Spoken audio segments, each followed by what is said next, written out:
Well, folks, I have a great show, and Lou Calabrese is with me today. And Lou is a longtime listener, and he's also been in the music industry for a long time. Lou comments a lot on the content that I put up, and he was originally supposed to join us with the show that I did with Paul and Doug, but we had so many connection issues, and I promised Lou that we would catch up and get him to join me on the show and to talk about the music business a bit and his experiences. So, Lou, welcome. Hey, Mike. How's it going? Great to be here. Thank you very much for having me. Oh, you're very welcome. And like I said, Lou, I do appreciate all of your input on the YouTube channel and your comments. They're always very insightful. What got you interested in music? What sparked you to get into music? It was when I was about 2 or 3 years old. My parents bought me my first Beatles album, the Beatles' second album, and I remember listening to that when I was probably about 3, I guess, around 3 years old. And that's pretty what got me started. That's what got me influenced from that. So from that, I grew up as everybody else, like any other teenager, listening to rock and roll records, all the classics from the 60s and 70s. That's how I got into it. That was the initial introduction. My parents bought me the Beatles' second album. I think that the Beatles' second album on Capitol, my personal opinion is that is probably one of the best Beatles albums from the early period. And I'm talking about even when I lay it up against the UK releases. That was a great album. And I'm probably going to get some comments where people are going to disagree. But like I always said, music is subjective. So that's my personal opinion about the Beatles' second album on Capitol in the U.S. And being a 3-year-old, you're a lot more impressionable, having virgin ears to rock and roll music or records. That's like your first impression. I'm like, wow, it's like being weaned on Beatles, literally. That's basically how I got it. I didn't hear them on a radio and say, oh, Mom and Dad, I want that record. Buy me the record. It's like, they bought it and it was in a record player. There you go, little Lucci. Listen to that. By the way, that's my nickname, Lucci, since I grew up. I'm also known as Lucci Calabrese in the business, or ex-business. Age 3, you got me beat, that's for sure. So then how did it progress from there? You had your teenage years growing up. Were you in bands? Were you doing recording? Were you thinking in terms of engineering in the music business? What were the teenage years like? Well, the next introduction or influence was maybe fast forward a year or 2 later when I was about 5. My mom took me to our cousin's house in Bay Ridge in Brooklyn. And my cousins were just a few years older than myself, but they had a band downstairs in their basement. And my cousin Johnny had this Ludwig Red Sparkle drum kit, and I was just blown away. I was like, wow, cool, real drums. And I'll never forget, Red Sparkle. I just remember that for some reason. And my other cousin Neil, and the 3 of them had this band. I don't think I remember seeing them actually playing. Maybe they did, being kids. They're probably if they're about 5 years older, they're probably about 10 or 11 years old. But that was my first introduction into being in front of a real band, so to speak. When you're a little kid, it's like, wow, real drums, cool. It's a big deal when you're 5. But that was my introduction. And then growing up in New Jersey, outside Atlantic City, I was buying, all the classic records and just loved listening to them. And I just would listen to them and just visualize the music. I was just becoming infused with it, wanting to become a part of it. Well, my cousin gave me his old Gret kick and snare drum with a hi-hat and crash cymbal when I was 14. And I took that home to my Atlantic City home and just started playing drums to Beatle Records and all the others on a cheap stereo, just kick and snare and hi-hat. And that was when I was 14. A couple years later, I saw an ad in the paper for a 5-piece drum kit, Ludwig. And I asked my dad, please, I wanted this. Look, it's really cheap. And he called a friend of his, John Antonelli. He was a big drummer at my dad's old nightclub in Atlantic City, the Five Fire Club. But anyway, since I was just a kid, my dad says, wait a minute, let me call an old friend of mine. So since my dad was a manager, he knew all musicians that played there. So he calls his drummer, John Tonelli.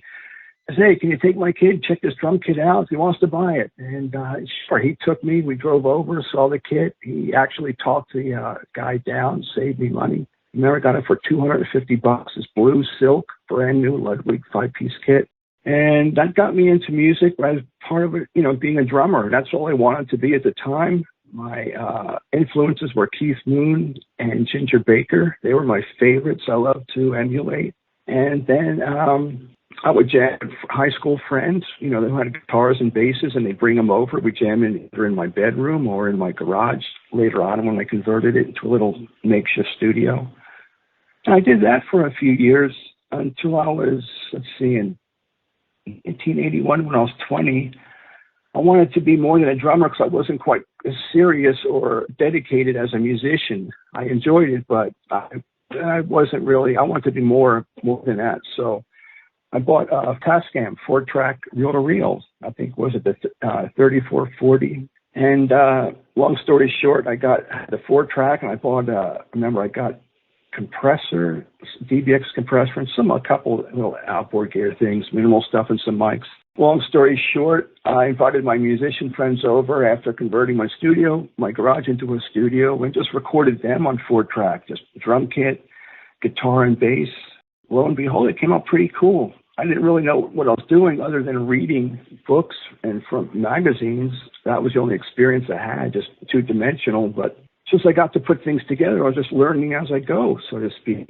And that eventually got me into turning that into a whole studio. Over time, I worked as a parking garage attendant at underground Atlantic City Convention Hall, made a lot of cash and a lot of tips, and invested all that money in recording equipment.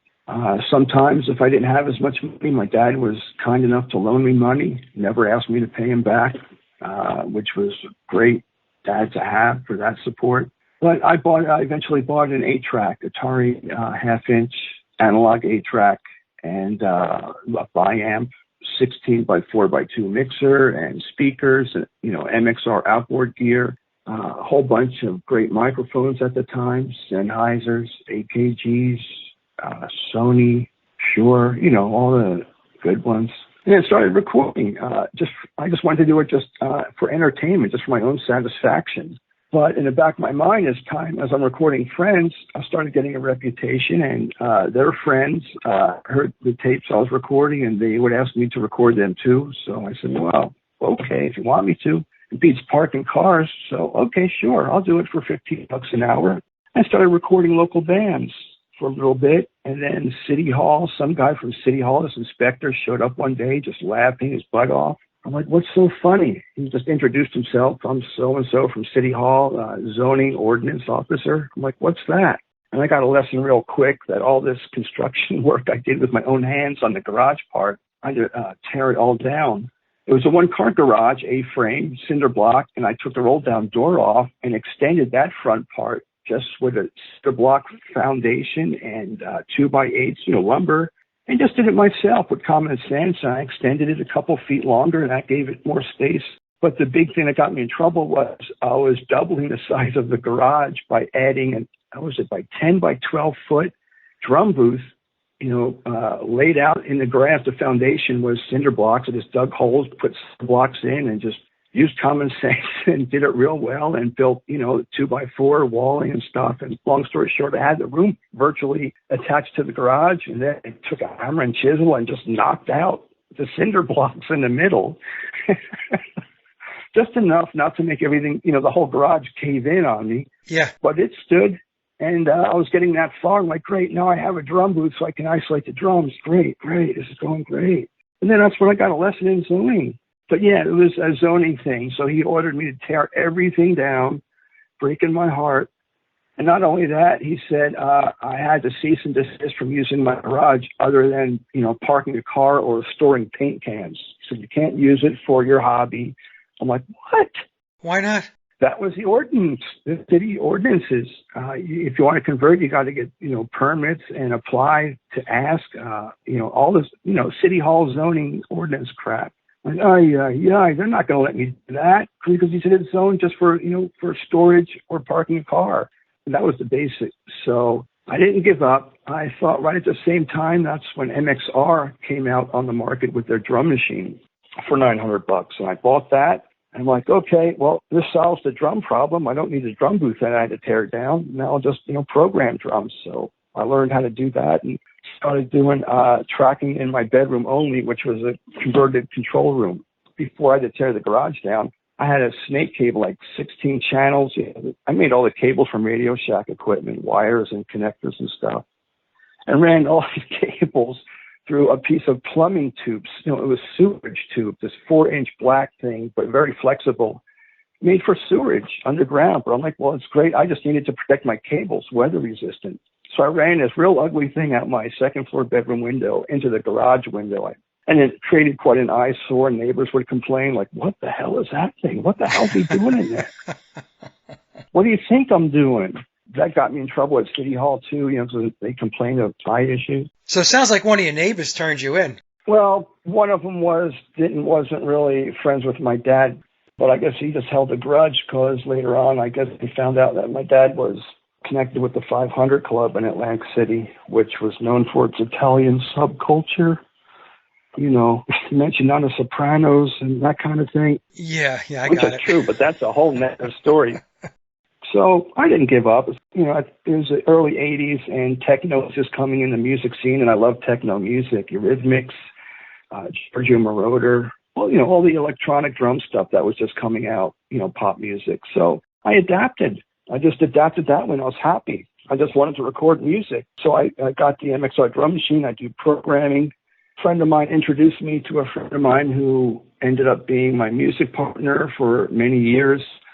And mainly I was using my studio for he and I to record our songs and demos. Well, it was basically his music. I would collaborate, but I was more a drum programmer, synth sound programmer for him to play keyboards on. And I acted as producer, engineer, all that stuff. And he was the singer, songwriter, guitar player, very talented, great voice, great rock and roll guitar player, great blazing lead solos, everything. And I said, hey, man, you want to record? And I'm like, yes. So we ended up recording together, just became a team, and that lasted for years. But in between that, I was recording local bands would come over to my house. They'd have their music, their song prearranged. They'd pay me to record them. And these were real bands. And, of course, I couldn't do real drums, so they would come over with their arrangement. And I'd sit down behind a drum machine and I'd write down, on the paper, the arrangement they have, blah, blah, blah, program it into the drum machine. And then once that's done, lay the drums down on tape, and then let the band do their overdubs, guitars and keyboards, and finally vocals, lead guitars and stuff. So that's how I acted at a virtual 8-track studio without having a live studio to record bands. But, let me emphasize, they came to me. I didn't ask them, and I was happy to do it because, sure, it would beat, parking cars at 20 degrees below zero in February, middle of winter. But what were you charging, Lou? At the time, $15 an hour. That included, tracking everything, tracking, mixing, cassette copy. Well, I think I did cassette copies like for free. That's cheap. Wow. $15 an hour because that was my time, whether I was tracking or mixing. Yeah, well, you were a deal. I was going to studios back then, workshop recording studios in Douglas and Queens in the early 80s. I think that was about $75 an hour, but it was 16 track. Yeah, 16, yeah. Back then, 16 tracks a big difference compared to 8. But the 8-track studio I was going to, Multisound in Queens, New York, the guy that ran it was a guy by the name of Dave Weiner. Dave was such a great guy, and I found out about a few months ago that he passed away 6 years ago. I couldn't believe it. Dave was a great guy. He was a great sound engineer. He had a great ear. He went to Juilliard, so his musical training was top notch. But I think he was charging for 8-track about $40 an hour. So, like I said, you were a deal. But did he have a live room in addition to the control room? Like record real bands, live drums and amps and all that too? He did. See, I was limited on that. I didn't have a live room. Oh, gotcha. I could only do... See, so it's like, well, there's one arm cut off, technically, yeah. Track-wise, so to speak. So that's a big deal. Yeah, if I had a live room, heck yeah, sure. I could have charged double too, but, City Hall took care of that problem for me, conveniently. $15 even without the live room for the work you were doing was a good deal. I must have been doing pretty good because they kept coming back. It was like, okay, sure. And I got to know like 3 or 4 different bands, maybe 5 altogether, steady clients. How did things progress with your music partner then? How long did that run? How did it go? We first recorded his music with a couple other musicians, a drummer and bass player. So it was a trio when I still had my garage set up. That was in September 81. I did it on the 4-track. And then after I got my 8-track, like a year later, in 83, we recorded again since we had 8 tracks and recorded his music. And all I did was contribute just the engineering and just maybe some synth sounds. But everything else was his. I didn't give my input on it. It's just him and the drummer and bass player. But I did tell the drummer, I said, his name was Paul. I told him, hey man, play something linear like Terry Bozzio for Missing Persons. I thought that was really cool. I was into like a real techno phase, and I thought that linear playing was cool. So he did that to Keith's guitar work music, and then we recorded it. That was around May of 83. Fall of 83, that's when I first got in. My partner and I first became a collaborative team. I just did a drum track, and I just did some guitar chords on it and bass, just some grunge, punky sound thing with the eighth notes on the floor tom. Anyhow, I did all that, and all I had to do was come over and sing, and that was the first thing we did together. And he did this great rock, this English voice. We're just goofing off, but it worked. And then after that, we became a team, and I'd invite him over, and he was the writer, singer, guitar player, keyboard player. I programmed the drums. I programmed the synth sounds from the play. I did all the engineering, production work, and that's how we worked. We did that. We started doing that on a steady schedule from end of October 83 till I finally sold everything, which was probably spring of 87 before I moved to Hollywood, to Los Angeles. So for about 4 years we did it, and over that time we probably recorded, I remember he says, dude, we got like 100 songs here. Let's see, what we would do was his idea. He would take the same backtracks we did for one song and do a whole different melody on it, whole different harmonies. So that would count as a whole different song technically, even though it's got the same drum track and bass line and whatever. But, you can do variations like that when you write, when you know music. And then I decided, made the next move to finally want to go to Hollywood after that, or at least to professional studios. And then you closed up shop, Lou, and then went out to the West Coast? Exactly.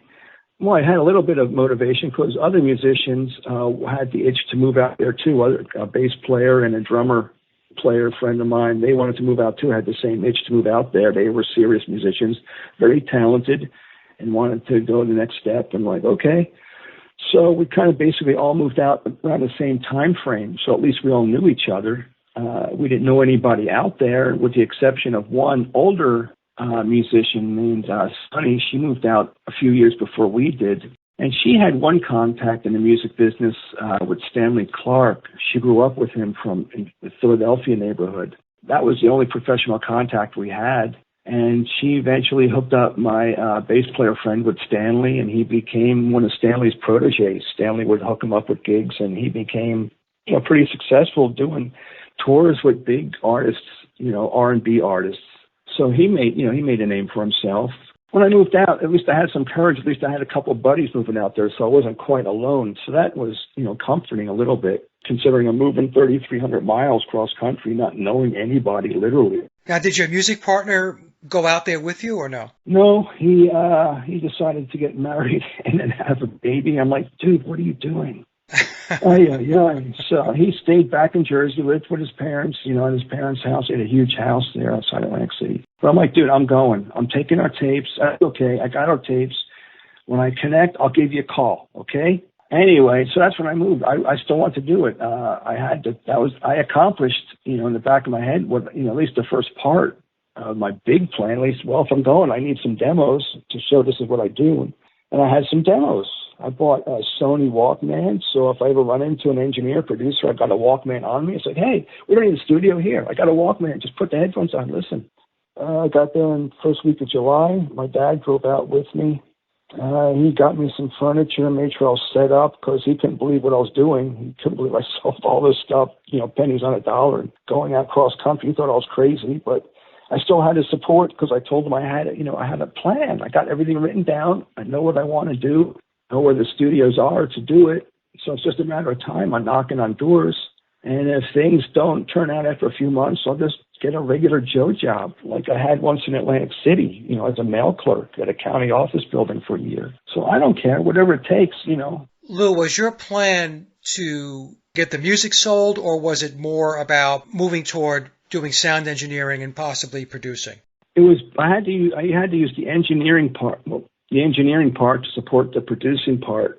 Since I'm nobody just walking into town, I can't say, "Hey, I'm Luigi Calabrese. I'm the one to produce here." You just don't walk into Warner Brothers and say Right. that, you know.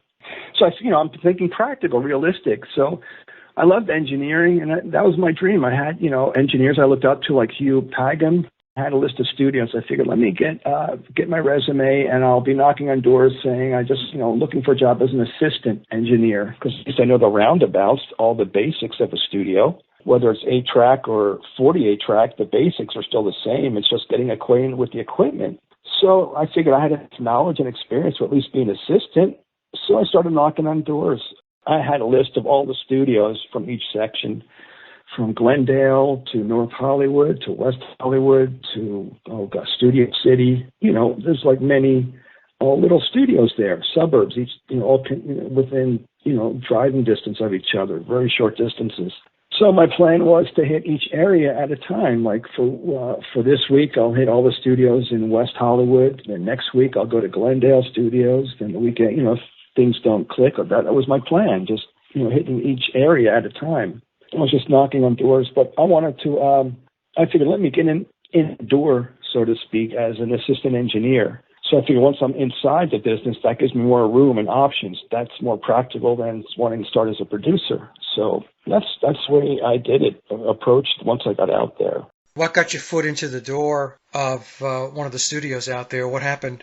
Boy, fate and being at the right place at the right time, unexpectedly. One of those stories, believe it or not, I couldn't believe it, but that's what opened the door to my whole career, 20 years later. I was just getting frustrated after hitting a lot of studios, and they just take the resume and they, don't call us, we'll call you. So after a few weeks or a month, I was getting a little disappointed. So I figured, let me just get a regular crappy job for something so I have some spending money, and I'll still knock on doors. At least I have some income.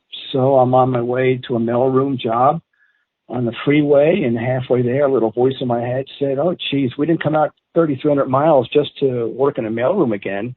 And this little voice in my head said, get off the freeway, make a U-turn, let's go get something to eat, and give out some more studios, give out some more resumes to some studios. I wasn't going to give up the fight. And I'm thinking to myself, yeah, I'm like motivating myself. And that's what I did. So I went home, picked up some KFC chicken. I'm looking in the Mix Magazine studio addresses, and I happened to miss Giorgio Moroder's studio right here in Studio City, which was practically around the corner from North Hollywood. And I had already hit those studios in that area. I don't know. There's just some reason I didn't hit Giorgio's studio when I hit all the Studio City locations. So I figured, all right, I'll take a resume over. It's around 5 in the afternoon, the end of the day. What the hell? I've got nothing else to do, nothing to lose. So I go over to Giorgio Moroder's studio in Studio City. I park in the back lot, knock on the back door, and one of his engineers answers the door, and very rude. And he goes, "Yeah, what do you want?" And I'm real polite, explain myself. "Hi, I'm Lou Calabrese. I had a studio. I moved out here to further my ambitions as a studio assistant, and I'm looking for work." And before I can hand him a resume, he just grabs it out of my hand like a jerk. And I'm thinking, what a jerk. Anyway, it's like I'm in no position to argue. Whatever. Keep a smile, Louis. And he's reading it, and all of a sudden he turns to a friendly guy, complete opposite. He goes, "Oh, you're from Atlantic City. Me too." I'm like, "Oh, cool. Okay. Now you don't have to be such a dick." Okay. I didn't say that to him, but I'm like, phew. I wiped the sweat from my brow. Okay, well, that's all right. I didn't mind it. Hey, that's cool. So he goes, "Well, come on in." He goes, "I'll give you a quick tour, since we're home buds." And that was my introduction and my foot in the door, so to speak. He invites me in. It's a one-floor studio with 3 rooms. And he's taking me from room to room, from the main room, which I walk in, and there's Keith Forsey, famous producer, Billy Idol, and Psychedelic Furs, and Simple Minds, all these great English bands. And I didn't bother. I'm like, "Oh, wow, cool." And he's actually working on some Idol remix. Then my buddy takes me to the other room, and there's Ross Hogarth working on something for Giorgio, Studio 2. And then he go, "Okay, cool, nice." I don't say a word. And then he takes me out around, and then there's the reception people. Lori Howard, the studio manager, and George Nashke, Giorgio's music publisher, and Cecile, the receptionist. Oh, hi, how you doing? Yeah, nice to meet you. Okay, and then Dave goes, come on, go to the other room. And then he takes me in a smaller room, which was all Giorgio's synthesizer room, his writing room, with a small console, but all these Yamaha sound modules. I think they were TX-812s at the time. But yeah, I was like, cool, this is where Giorgio writes. I'm like, cool. Anyway, after he gives me the tour and we chat, and he discovers we're old, hometown buddies, hometown people from the same place. He goes, I can't give you a job, but you're welcome to hang out. So I'm like, great. And so that night, I tell my dad, call him in Atlantic City, and my dad asks what the guy's name is. And I said, oh, come on. What are you going to tell me? You know him? Come on. And he goes, no, what's his name? I said, well, all right, Dave Concourse.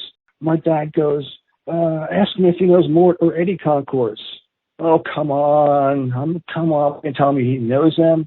My dad goes, no, just ask him. All right. I'm going tomorrow. I'll do it. So I go back tomorrow and ask Dave, when I had the moment to chat. I'm like, you don't know more or Eddie Concourse, do you? He goes, yeah, it's my dad and uncle. Why? Anyway, long story short, I can keep going on with more details. It's an entertaining story. But to the point was, I found out, my dad tells me that he and his dad were best friends. And my buddy, he calls his dad in Utah to confirm all the stuff I'm telling him. He goes, yeah, that's Luch. Yeah, we used to be friends, blah, blah, blah, blah, blah. Anyway, Dave hangs up the phone, and he turns to me with a dead expression. He goes, my God, you mean I'm stuck with you now? And I said, well, yeah, like a hungry puppy. Yeah, you bet. If that's the way it's going to be, shit. Anywho, that was my introduction. And Dave got me, I think I had my first job at the studio was for Brian Wilson, booked a session coming in with his producer, that old psychiatrist. But they just needed somebody to answer the phones and hang out, as an assistant if they need anything. I'm like, yeah, sure. And they got a real paycheck for that, just sitting there. That was my very first gig. Giorgio's, and I met Brian Wilson. He seemed real preoccupied, not really in touch with what he was doing. He seemed very distracted. That was my first job. The thing about Dave was, he was like a big brother because he used to be the head tech over at Westlake Audio Studios, where Michael Jackson did his first 3 albums. Anyway, he knew everybody there. So he said, go see, I forget her name, go see so-and-so, tell her I sent you, and have her set you up with a job interview. That's all I can do for you. So that's what happened. He set me up like anybody else. At least I had, I knew a name to ask for, and that got me an interview, and the head runner there interviewed me. He liked me. I got hired, and that was my first step into the business, as a technical engineer part, not producing, but like I said, I just want to at least be practical, get a job, at least if I'm doing something technical, at least I'm in the door. I can worry about doing my own thing later, one step at a time. So that's how I got into business. Within a couple of months, I'm working at Westlake as one of the gopher runners. And in between, we're invited to learn, technical stuff. And that's how I got started doing setup for the sessions. One of the techs showed me how to align the 2 tracks and the multi-tracks and, plug the multi-tracks in with all the harnesses and how to calibrate them. And, they taught me I got on-a-job experience. And that's how I became a tech. I'm like, great, now that I'm doing something functional, at least, I'm doing that. And then I got my tapes on the side for my partner and I, and then I'll pursue that on the back burner. At least let me get some, a foothold in the bit inside. That's how that started. And then musically, my opportunity for a big break came when I was hanging out at Giorgio Moroder's studio. And I was in the main room, and there's my buddy Dave working with Keith Forsey, the producer, doing something. I don't know what they're working on. And then they took a break, and Keith turns to me and says, so, anybody got any demos? I'm like, yeah, I do. So I run out, and he goes, go get it. So I run out to the car, bring it back, and he's listening to one of the demos I did with my music partner in Jersey. And he's getting into the beat of it, but the melody wasn't quite professional. We were only kids from Jersey, so, we weren't that experienced. Keith Forsey just takes the melody and he's singing over my partner's vocal on a cassette playing. It's like he's structuring the melody to be more, on the beat or more professional sounding. And he's doing it while he's snapping his fingers inches from my face. And I'm thinking to myself, holy crap. we worked that hard, and I'm finally here with a real producer who's giving me a chance to listen, and he's guiding me how to improve it, how to, bang it into shape, more professional pop sounding. Whoa. I'm thinking this to myself, this is great. So I called my partner and told him, told him what I'm doing. I'm like, dude, I'm getting there, man. This is Billy Idol's producer. So, I'm just hanging out, letting you know, I'm calling in, just keeping in touch, how the war is going, so to speak. These are today's reports from the war. Just letting them know how, what things are going. I'm like, it's looking good. It's looking good. We're getting that much closer. So was he still plugged in, Lou? What was your partner? What was his first name? Same Keith. Same name, Keith. When you're giving him these updates now that you're out there, is he still plugged in, or is he more into the whole family thing? He's doing a family thing, but if I click and I get this match to light, hey, man, you're only a plane flight away. So, he just stayed in Jersey, and then I'm still working on my own, trying to do whatever I can to get inside. And, I wanted to solidify, at least get some, at least as an assistant engineer or as a technical engineer. And then at the same time, while I'm in that, at least then I can focus on other connections or opportunities, music-wise and producing-wise, if they come about. And you only get those, just by hanging out. It's like, if you want to change, you just got to hang around, and eventually, you'll get called for something. Opportunity will call, and that's how breaks happen. So that was my thinking. I'm like, it's okay. So, it's okay. I'm meeting producers. I'm rubbing shoulders. I'm setting up their machines. At least I get to, see them. And, it's only a matter of time. Maybe I start conversing with one or just befriend one. You never know. That's how things happen. And I did that for years at Westlake, a couple of years till around 89, a little over 2 years. In May of 88, Billy Idol was started to track his album, The Charmed Life CD.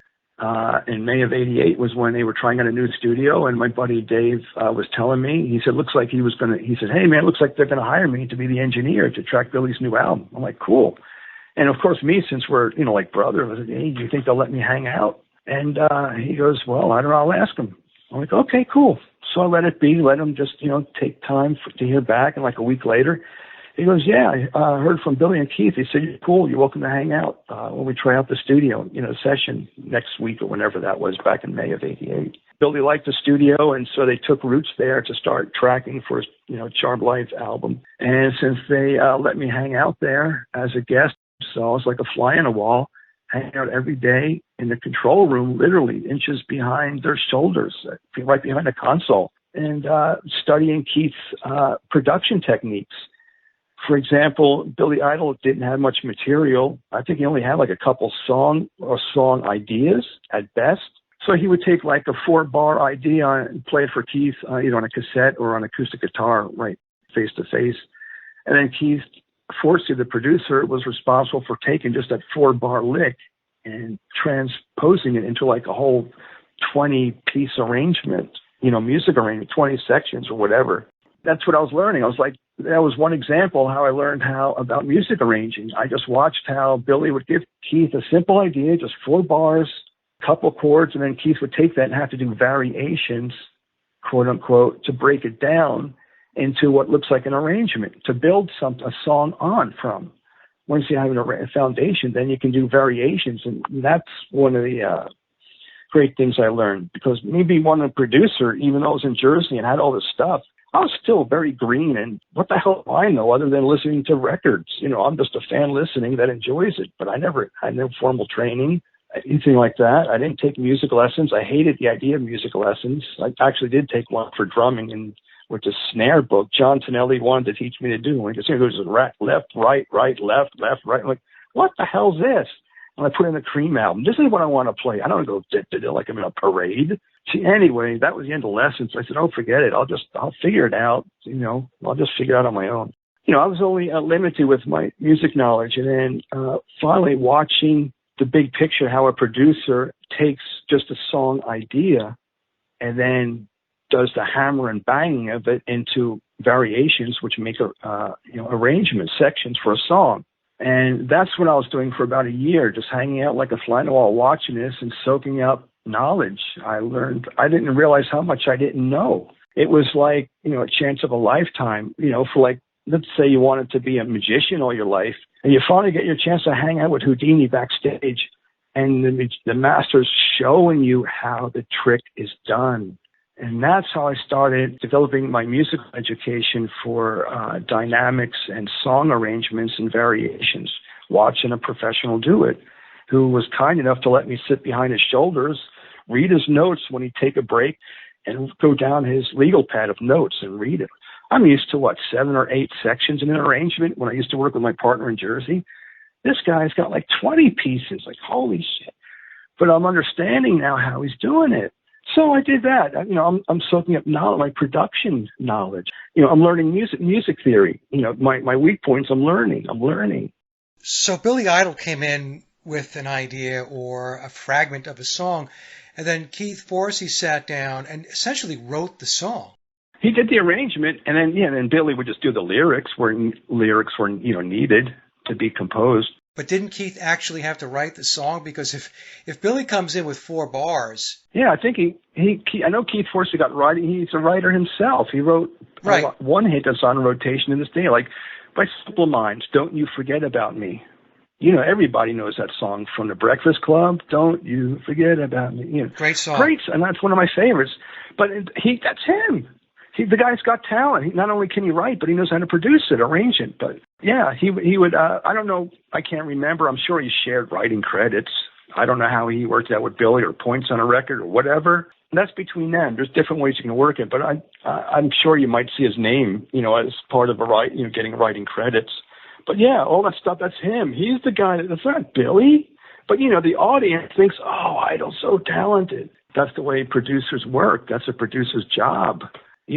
For example, here's a perfect example. I couldn't believe it when I started, becoming hip to how the business works, which was kind of making me sad. I thought it was about music. Once you become a star, you have the freedom and liberty to do your music, because that's music, not prefabricated, stuff you expect.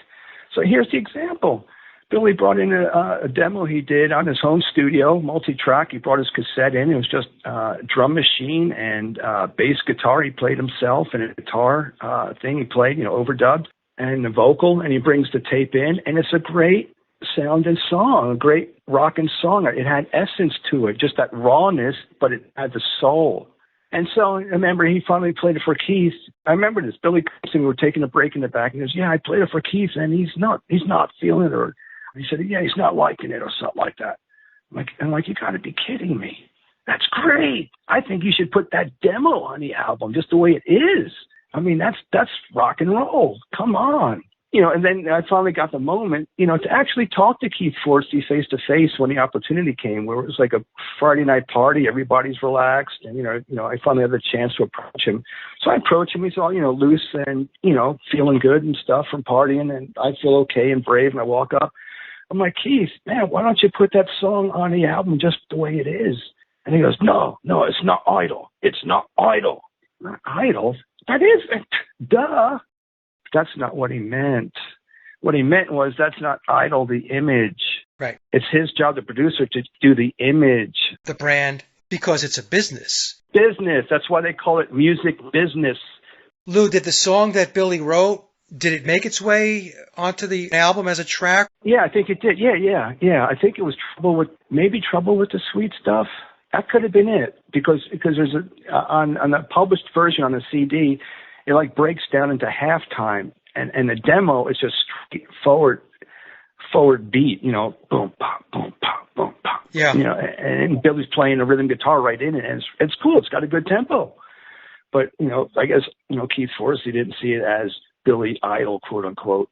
So getting back to your point, and to tell all your listeners, that's the way it goes in the music business. It's not just because you're an artist, you do it, and then they accommodate to all your ideas. It's, if you have the ideas, a lot of that work is, the producer. And I give credit to Dave the engineer, because he was a great engineer. I learned a lot about him technically. He was like a minimalist, and he got great sounding drums the way he tracked them with simple Shure 57 mics on everything. I couldn't believe it. Minimal EQing and just a little bit of compression. You put the, mic the kit up, a couple overheads, kick, snare, toms, blah, blah. And, I'm like, Dave, how'd you do it? He goes, not much. Cause when we took a break, I'm like, how are you getting that great sound? He explained it to me. So again, I'm learning firsthand from a guy that's engineered, did track Billy's previous couple albums. He also did Whiplash Smile, and he worked on Rebel Yell. So he and Billy and Keith have a history, as a team, engineer, producer, artist team going back years. So I was very fortunate to be there.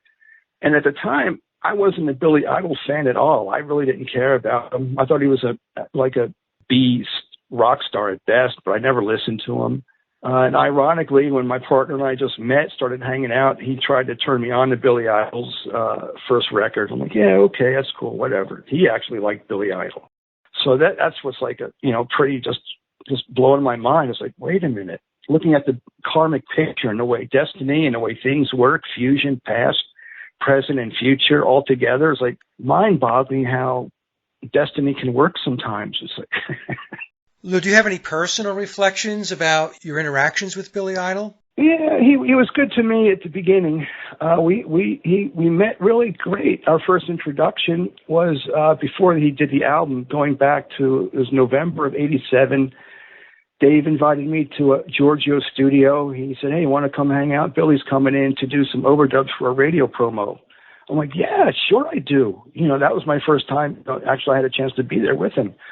So I go over there, hang out, and Billy had to come in and there was a song, Hot in the City, where the music takes a break, and on a record he shouts out, New York! So for the radio promo, he had to take that same song and mute New York and then dub in, Oklahoma, L.A., Ohio, for radio stations, across the country. And that's what he was coming in to do.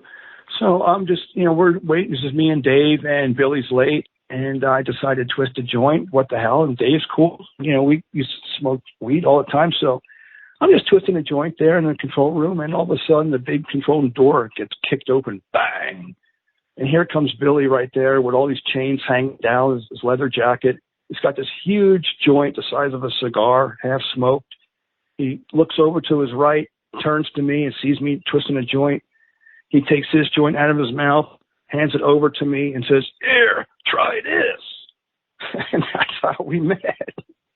And so then, Billy and Keith went on to do their overdubbings for a few hours. And then since I knew Keith Forsey used Giorgio's studio, I'd see him there all the time, hanging out. And I'm hanging out, Keith's doing work. And that's how I got to befriend Keith, so he got to know me. He asked what Billy was like. Yeah, he was cool. The first meeting, I'd say we got off to a good start. And then fast forward, I think the next time I saw him was when it finally came out to the first day. They were trying out the studio. I think it was called Track Records on Vineland in North Hollywood, which is right down the street from Giorgio's studio.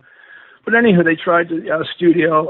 After they said it's cool for me to hang out, they had the live band. They were just rocking, playing, feeling the vibe, getting loose, just testing the waters of the studio, see if it was cool to do the album there. At the end of the day, as we're leaving, he goes, next time here we're together, I'll bring the pot. Next time we're partners in crime. I'm like, cool. Okay, you got it, champ. Yeah, cool. The reason why I asked that is because I'm trying to figure out if he was smoking weed and stoned, what exactly was his role in the studio at that point? Well, he was there. They were trying out songs with the live band, feeling the vibe of the room, the sound of the room. I guess, it's between him and the engineer and Keith, the producer. Okay.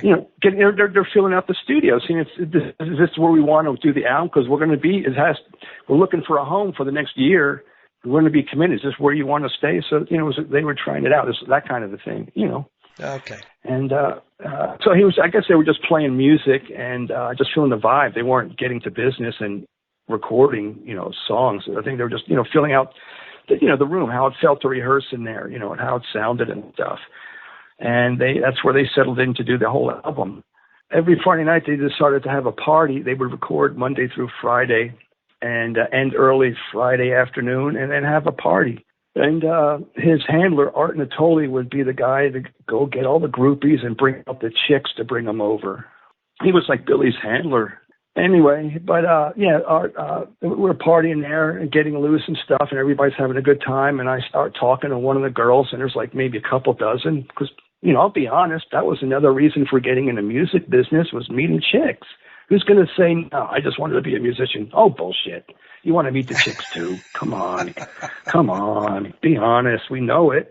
I'm telling you, that's true. That was half the motivation. In L.A., the babes go, come on. The point is, I'm just talking to one girl, just being social, and Billy's talking to chicks and whatever, and everybody's doing their thing. And then Art comes from out of nowhere, and he goes, Luch, stay away from the chicks. They're for Billy. And I'm like, okay, sorry. And then Art goes away, and I'm thinking, what the fuck? Dude, you got to be kidding me. I'm partying with you guys with all these chicks here, and everybody's loose, having a great time, feeling good and everything. And now I can't talk to the chicks. It's like, what the hell is good's a party then? It's not like the ladies were going to confuse you with Billy Idol, right? They knew who Billy Idol was. Exactly, and there's like lots of them. Those are like what his girlfriend I'm hitting on. There's like lots of them, like at least a dozen. That was his job, getting the chicks. That's what handlers do. Oh, well, okay, whatever, because I really wanted to learn as much as I could. And how often you get a chance to learn from producers and, pop stars, rock stars that are actually doing it. You don't get many opportunities to do that. Eventually, I started seeing a real side of Billy. I'll just answer one more thing. The way they would treat girls, like innocent girls that were hanging out, was just uncalled for, unacceptable. It was brutal. For example, behind the studio, there was this nice woman, probably in her young 30s, like the spring dress type, long blonde hair, pretty girl, innocent type. She lived right behind the studio, and she would see us hanging out all the time. And then Keith Forsey started talking to her, and he invited her over to the party one night. And she comes over all dressed up in a nice spring dress, like she's going on a nice date. She's all happy. Well, a producer invited her over. She's thinking like she's the only girl that this producer talks to, real innocent girl. And he just starts being rude to her. And I won't get into the details, but, he's just asking her to do things, what you don't do, when you're talking to normal women, you just, unless they're groupie sluts. Once they did that, they kicked her out. They asked her to leave. I'm saying to myself, dude, Keith, what are you doing? You're breaking her heart. Man, I just felt so bad for her. I guess that was her introduction to the music business. That's what they're like. It's not so happy roses there. They're not, it's when you see their dark side, it's not so cool. But at the same time, it's like, well, I'm just here to learn music. I don't participate in that. I don't do it, but I just want to learn. And if I can use these contacts with my partner, music, and I can produce it, and that's great. What happened, Lou, with your friend? The last time we spoke, you said that you guys had a falling out. So he betrayed you, right? So what happened? Oh, big time. Everything was going great. And so it was, spring 1990. He was having a falling out with his wife. And I said, dude, come on out, stay with me. Come on out here to my place in North Hollywood. Let's work on some demos. I'm right here in the circles of Keith Forsey and Billy Idol and Dave Concourse and everybody. Let's do some demos, and we might make something happen because I know these guys. Long story short, Keith takes a Greyhound bus out to L.A. I pick him up at the bus station. And I'm literally supporting him 100%.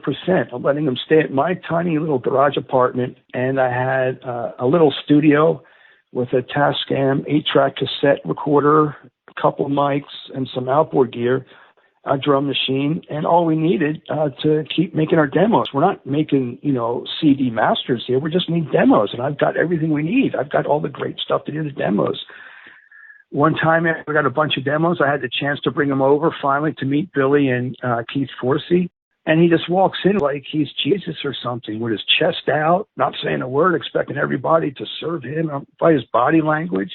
And I'm just flipped out. I'm like, I can't believe he's doing this.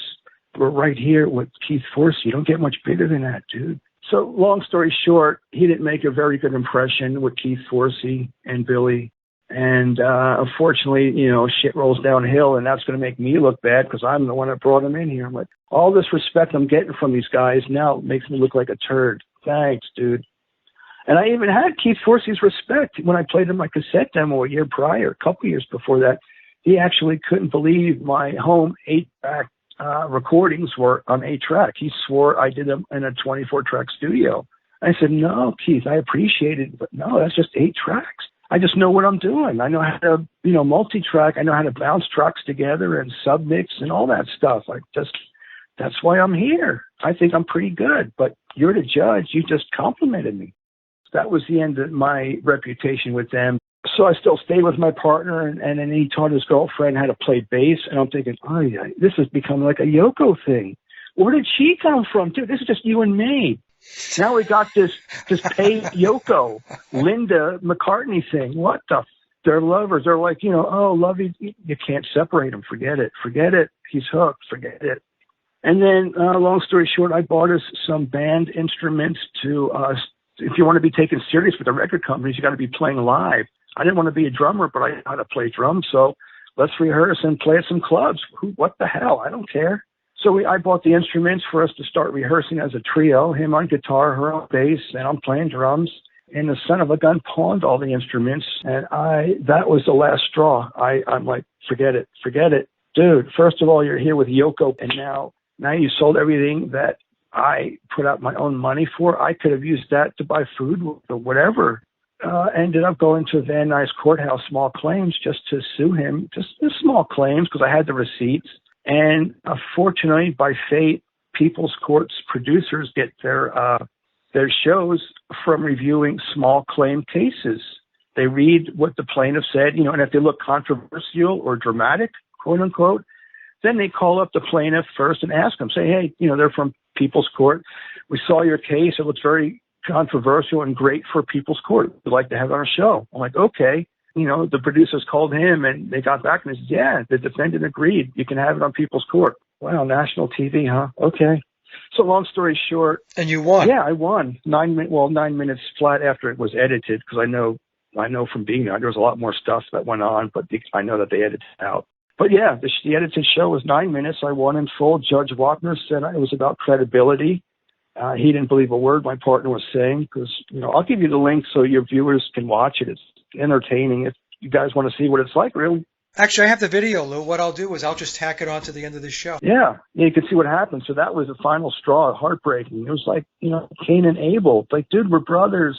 So that was the end of that. You actually continued to stay in the music industry up through 2006, correct? Correct. I still worked in studios as a technical engineer, setting up the tape machines. I didn't really care about producing music because I had no music to produce, no one to work with. But you ended up with Sony? Eventually, yeah. I stayed in Hollywood and worked at Westlake Audio, and then after that, what did I do? I worked for another guy, Sylvester LeVay, who did B-movie and TV show soundtracks. I worked as his personal assistant at his home studio.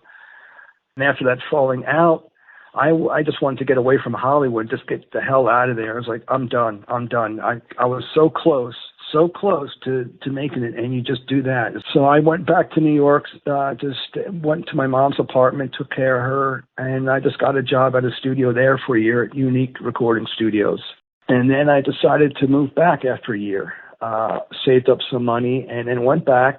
So this was in 91. I was in a studio at Unique for a year in 1991 for exactly 1 year. And then I moved back and to Woodland Hills. I moved in with some buddies of mine who we became roommates with. And that was a house in Woodland Hills in 1992. And lo and behold, I'm doing the same thing, knocking on studios again, trying to just, start from scratch one again. And fortunately, I got hired at Larrabee Studios, which, getting back to how karma and fate work, it used to be Giorgio Moroder's old studio that he sold, the first studio that gave me my break. So it's now Larrabee North. And fortunately, I knock on that place, like, yeah, I know that place. Let me go knock on it, because I know the place. I used to hang out here. And fortunately, the guy that answered was the head tech, Bruce Millett, real nice English guy, studio designer. He interviewed me, liked my resume, and hired me. And it's just weird. I'm having deja vu. Wow, I'm back at the same building, the same little building again. This is wild. So I stayed in the business as a technician, no musical ambitions other than just recording at home for my entertainment. So I just got hired at Larrabee for a couple of years, setups as a technical engineer for all the clients. Michael Jackson was working there too. He was one of their clients, as well as Prince, a few rappers, Snoop Dogg, was there at Larrabee. I saw him, met him in a parking lot once before he made it. I guess when he was still recording with. So I did that for a couple of years. Kind of was getting a little disappointed. It's like I didn't come out here for this at all. I had no family. My plans that I wanted to do all kind of, went crash and burn. So I finally, after I had enough, I worked at Larrabee for a couple of years and then packed up and moved back to New York again and went back to Unique Recording Studio. Got hired there for a couple of years as a technician. And then I had ambitions to want to, work in a bigger studio. And then I got hired at Right Track, right around the corner in New York, a big studio. I worked there for about 6 months until I blew a tape machine up one day. Lesson well learned. It's like I didn't know that the new Studers are not like old Studers, because the new Studers have microprocessors and you have to turn the machines off before you plug in sync and control cables, Louis. Well, I didn't know that. I figured old Studers, you can do that, not the new Studers. So I learned the hard way and plugged all these cables in without turning the machine off and blew out the microprocessor, which canceled a very important session. And the owner wasn't very happy because I just cost him probably thousands of dollars. So, that job didn't last. But then I got worked in the Calabrese show as a sound man just to do something. And that was a lot of fun down in the Village. Next summer, I called Sony, like it was in 1988, August of 88. I just called Sony Studios, just looking for work in studios. And fortunately, the receptionist, instead of transferring me to human resources, she transferred me right down to the shop, the engineering shop. So I spoke to the head guy. His name's John Williams. I said, "Hi, I'm Lou Calabrese. They transferred me here to the shop, but that's cool." I said, "I'm just, I just explained to myself with my experience. I'm a setup engineer. I'm looking for work." And he goes, "Yeah, we're doing some projects. Come on in for an interview." So fortunately, I went in for an interview. He hired me just for a temporary gig, just to rewire one of the rooms. It was just supposed to be for a few weeks, whatever. But fortunately, they liked the way I worked. And then they had another project. They were doing another room, had to renovate, rip out the old gear and put in all new gear with all the wires and stuff. So, and I was at Sony then. That was my final job in the studio until 2006. But yeah, my last 8 years, I worked at Sony as a setup technician, setting up the machines, calibrating Pro Tools for the sessions when Pro Tools were finally making their way on the scene. So, and at the same time, Sony, was about to close. There was rumors going around that it was going bankrupt. They were going to close it, sell the building. That was it. They gave me some severance pay, a few $1,000, and that was the end of my days in studios. That was in 2006. It's a tough business. You know that, I know that. So what advice do you have for young musicians and people who want to get into the music industry? What should they be aware of? What should they know? Oh, golly, it's totally different, monster now, totally different beast since my days. It was like, geez, looking back, I had it easy back then compared to today. So, but I would say be true to yourself, do only what you enjoy doing. Don't let anybody force you to do stuff that you're not comfortable with doing or you don't enjoy doing. Don't be forced to do anything. Just follow your heart, what you want to do. Things might look, rosy on the surface, but once you get into it, they're not so rosy.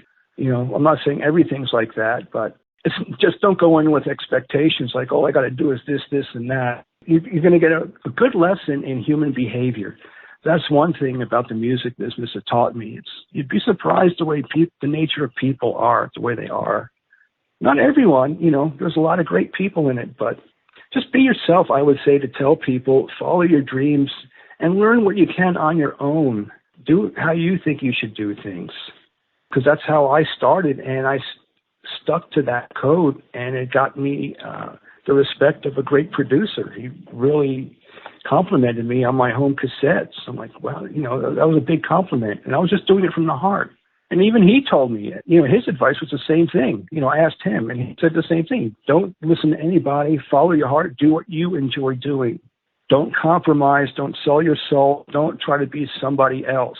Even if you don't fit in with, everybody in the same room, you're not the same personality, then, if you don't feel comfortable, don't change. Don't sell yourself. Don't bend backwards And don't kiss anybody's butt, because it's true.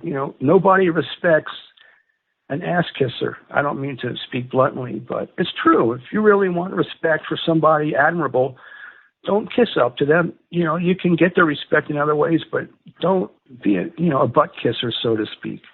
That's what I would say, because the last thing you got is your soul. Once you compromise and sell that, your integrity, well, what else have you got? If you can't respect yourself, who else is going to respect yourself? But, do what makes you happy. Go with your instincts, I would tell them. If you enjoy it, do it. Because that's how I started. I just did it because I enjoyed it. I loved listening to the Beatles. They got me hooked musically in the deep end, so to speak, where I literally wanted to become part of the music. It wasn't enough just to play drums. I'm like, I want to become immersed. I want to become morphed with the music. I want to be into it. Whatever that is, those vibrations, I want to feel it, what music is. It's actual vibrations you can feel. Just do what makes you happy, because life is short. Live long enough. If you're fortunate enough, you'll find out that money's not everything. It's not happiness. I wanted to make money and get a hit because at the time I wanted to buy my grandmother and my mom new homes or new apartments, because my poor grandmother, rest her soul, she lived in a real horrible ghetto apartment in Hell's Kitchen in New York City. Terrible place. And that was the main reason. That was my main half my motivation was I want to have a hit record, not for me to buy a big house, but to buy a big apartment for grandma so she could live like a human being for once. And the same thing with my mother. I wanted to get, set her up in an apartment with, nice aides and stuff and attendants or a nurse, whatever, so she could live like a human being. So that was my motivation for wanting to make money. And I was telling all my friends at the time, geez, $1 million is just one hit song away. All you got to do is write it. It can't be that hard. Your advice to folks is great. To be true to yourself, those are great words. That's the bottom line. One last thing I want to tell the audience, hey, I really do have a lot of experience. If anybody's out there that is doing music and they need any advice or opinions about their music or how to develop it, what state it's in, how to take it further, I'd be more than happy to give my opinion or guidance. So I do have a pretty good ear about music, arranging that is, and it can include my email address in it if they want to. I'm just saying I've had a lot of experience. I've been around a lot. Yeah, not a problem. We'll add your email in the description box. So folks, if you are a musician and a songwriter and you're looking for somebody to help you with some tips on engineering or producing, get in touch with Lou. So Lou, I want to thank you again for coming on and talking about your experiences in the music industry. It's greatly appreciated. If you just hang on for a moment, what I'll do is I'll hit the recorder and I'll just chat with you for a minute. Okay, I'll hold. People's Court, case number 4740, Calabrese versus Dennis and Woodleaf for $2,500. All rise, please. You may be seated. I know you've all been sworn. I've read your complaint, sir. You claim the defendants took some of your personal property, won't return it? Yes, we agreed for fun to rehearse at his house with my instruments for recreation back in New Jersey. And since then, both of them agreed to move out, and I was moving out also, and they agreed to deliver my property as long as I paid them for the trailer hitch. They were driving out. Come January, I visited them and noticed that my equipment was at their house, and we discussed to get together again and How start many rehearsing. guitars were there? It was 1 guitar and 2 amplifiers. 2 amp, okay. Go ahead. And so several days passed, and I told them that I had an opportunity to rent the amplifiers out to make some money. And they told me that they moved the equipment because their landlord wanted to re-wax the floors.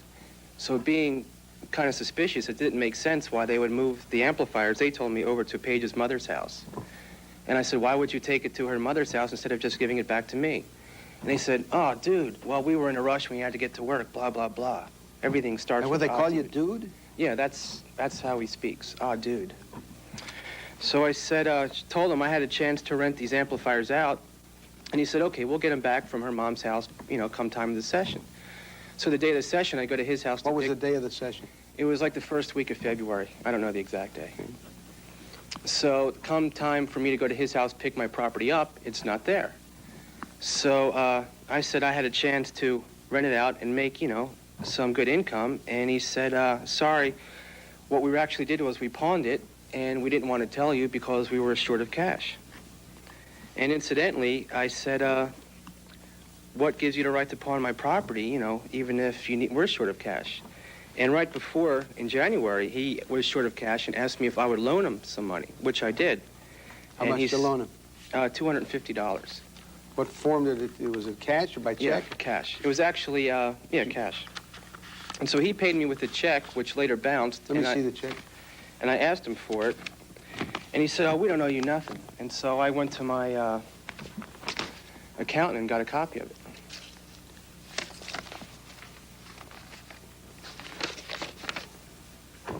And I also have a letter Not here. present again. It was passed through twice, bounced 2 times, and I was charged a fee for that. Did he loan you $250? He gave me $250. Why did you give him a check for $250? Well, he was insisting that he was going to... Oh, come on now. If you don't owe the money, if he gave you $250, you don't have to give it back. Why did you give him a charge to write out a check? I gave him a check because he insisted that I write a check. I told him I didn't have any money in that bank account whatsoever. But did you owe him $250?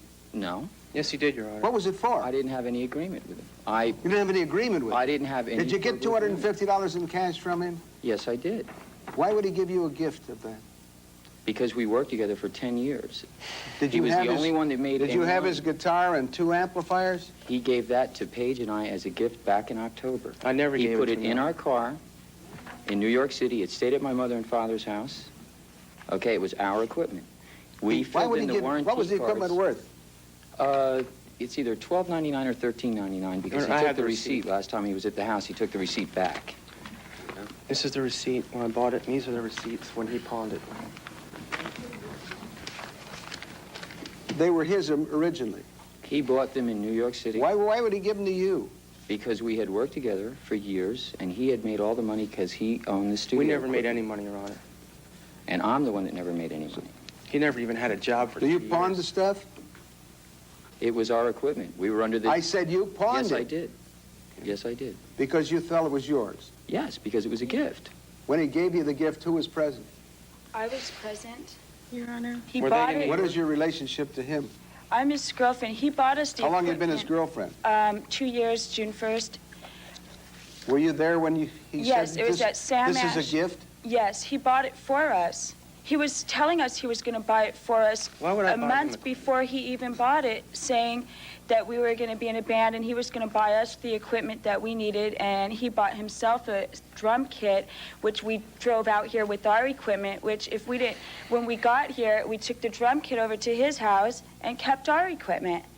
My sister is a witness she spoke to Lucci when he was at Keith's mother's house in New Is Jersey. this your sister? This is Cindy. She's Step forward. Yeah, I called my sister when she was in New Jersey to talk to her, and she goes, "Oh, Cindy, Lucci's here, and he knows you're on the phone. Do you want to talk to him?" And I go, "Well, okay."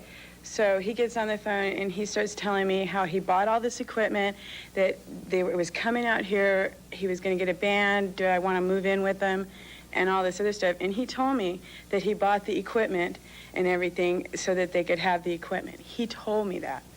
Did you tell her that? Absolutely not. And here is a letter. How do you get the $2,500, sir? You got $13.99.99 Right for here, the Your Honor. equipment and $250 for that check. Where do you get $13.99 for the 2 amps and 1 guitar, $260 for the bad check, and I was also charged a $10 return fee, which is right here in my statement. All right. $800 for loss of wages. What's the loss of wages? That's this letter right here. When I was under the impression that he was going to get the property back from his mother's house, I had a verbal agreement with his associate that I had a chance to rent him the 2 amplifiers for recording session. And since I turned up at the session empty-handed, I was put on a bad spot, as well as that person I had the agreement with. This is a question of credibility. We got this. Sir, Yes, okay. what else do you want to show me? Your Honor, I'm also suing for court costs. That's an additional $58. Court costs are always awarded to the party who wins. He's been famous for doing this in the past when he worked with me as a producer. He sued you in the past? No, but he was famous for, like, sending in copyrights, sending in checks that didn't even have an account. How about you're giving him a check where it would bounce twice? I tried to get the money into the bank to cover that check. However... You haven't satisfactorily answered the question. Your Honor. Why don't you please be quiet, sir? You haven't satisfactorily answered the question as to why you would write a check for $250 when you didn't owe him a dime.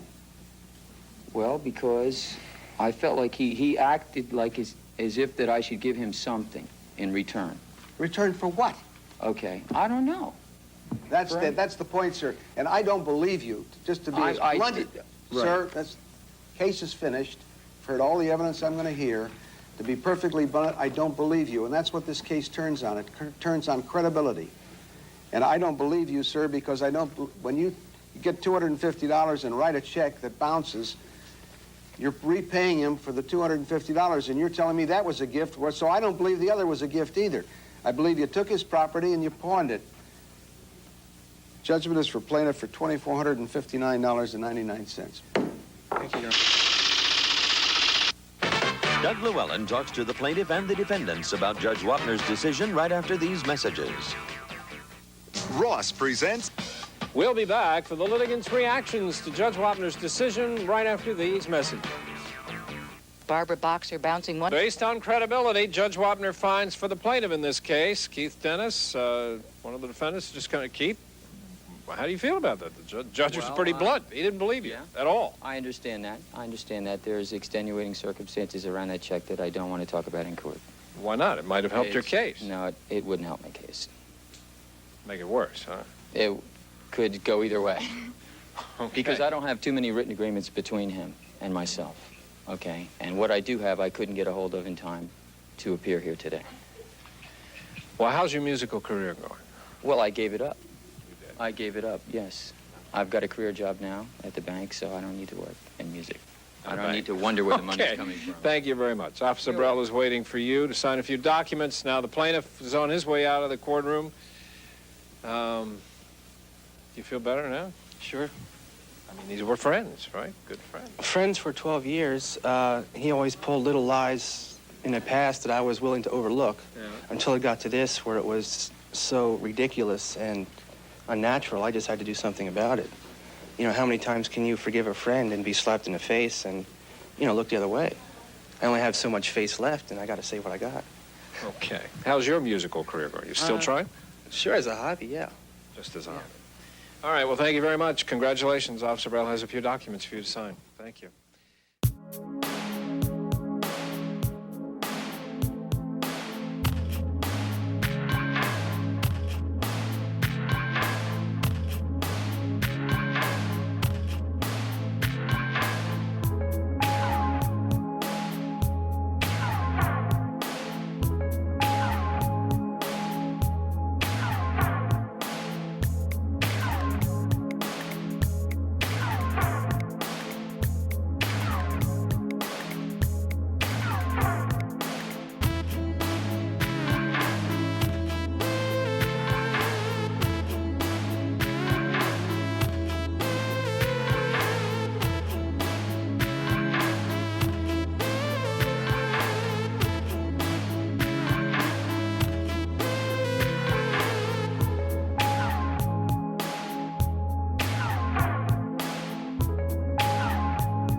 Translation by telepathy into a state of consciousness. This is a trip.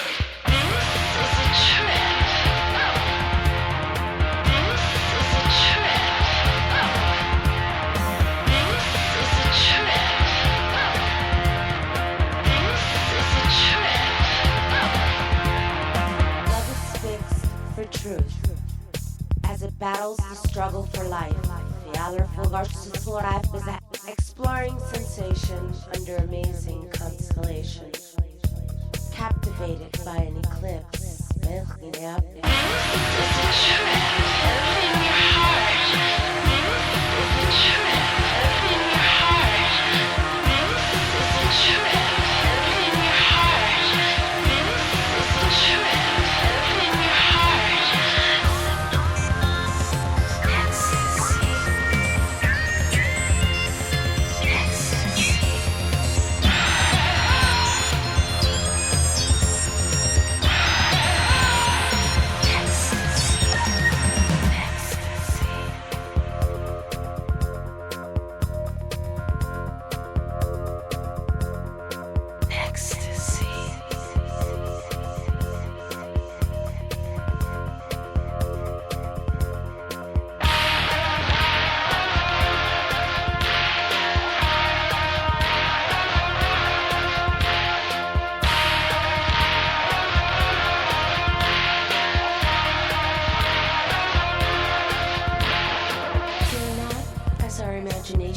Take a long flight.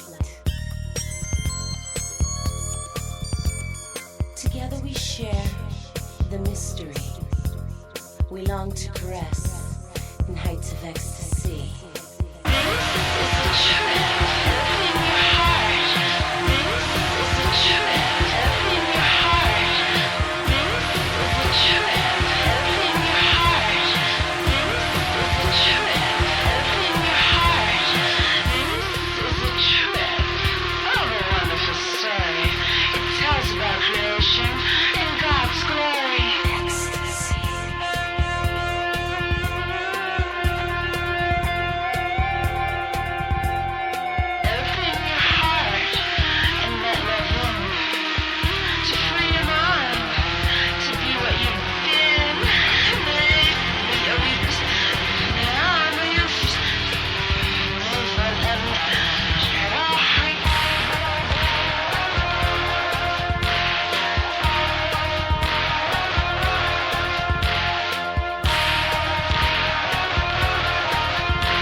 A natural progression.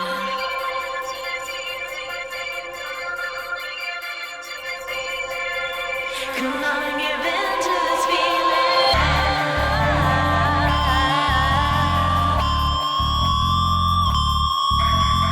These days, everywhere I look, things are in a craze. All I see are helicopters looking down at me. I hear the sound of bombs from all around.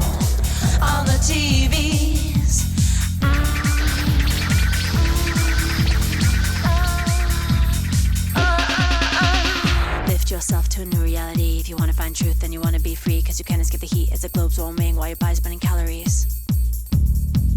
You're my begs to be released. You're my begs to be released. Should materialize before their eyes, give from future time to unlighten minds. Physically manifest to combine body, soul, and mind, intertwined.